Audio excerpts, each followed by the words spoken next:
بسم اللہ الرحمن الرحیم۔ حدیث نبوی صلی اللہ علیہ وآلہ وسلم حضرت ابو ہریرہ رضی اللہ تعالیٰ عنہ بیان کرتے ہیں، رسول اللہ صلی اللہ علیہ وآلہ وسلم نے فرمایا، مومن کو اپنی موت کے بعد اپنے مال و حسنات میں جن کا ثواب پہنچتا رہتا ہے، ان میں سے ایک علم ہے جو اس نے سکھایا اور اسے نشر کیا، دوسرا نیک اولاد جو اس نے چھوڑی، یا قرآن مجید جو اس نے کسی کو عطیہ کیا، یا مسجد ہے جو اس نے بنائی، یا مسافر خانہ ہے جو اس نے بنایا، یا نہر ہے جو اس نے جاری کی، یا وہ صدقہ ہے جو اس نے اپنی صحت و حیات میں اپنے مال سے کیا۔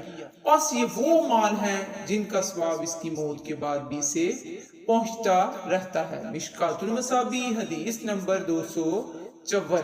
حضرت ابو ہریرہ رضی اللہ تعالیٰ عنہ بیان کرتے ہیں، رسول اللہ صلی اللہ علیہ وآلہ وسلم نے فرمایا، جس شخص نے علم کے بغیر فتویٰ دیا تو اس کا گناہ اسے فتویٰ دینے والے پر ہے، اور جس شخص نے اپنے مسلمان بھائی کو کسی معاملے میں مشورہ دیا حالانکہ وہ جانتا ہے کہ بلائی و بہتری اس کے علاوہ کسی دوسری صورت میں ہے تو اس نے اس سے خیانت کی۔ مشکات المصابیح حدیث نمبر 242۔ حضرت حسن بصری رحمت اللہ سے مرسل روایت ہے، رسول اللہ صلی اللہ علیہ وآلہ وسلم سے بنی اسرائیل کے 2 آدمیوں کا تذکرہ کیا گیا، ان میں سے ایک عالم تھا، وہ فرض نماز پڑھ کر بیٹھ جاتا اور لوگوں کو خیر علم کی تعلیم دیتا، جبکہ دوسرا شخص دن کو روزہ رکھتا اور رات کو قیام کرتا تھا۔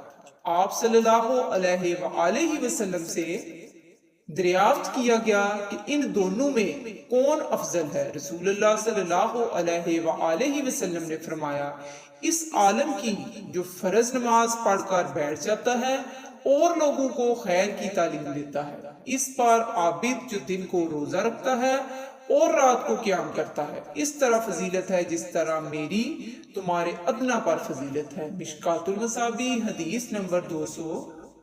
صلی اللہ تعالی علیہ وآلہ وسلم۔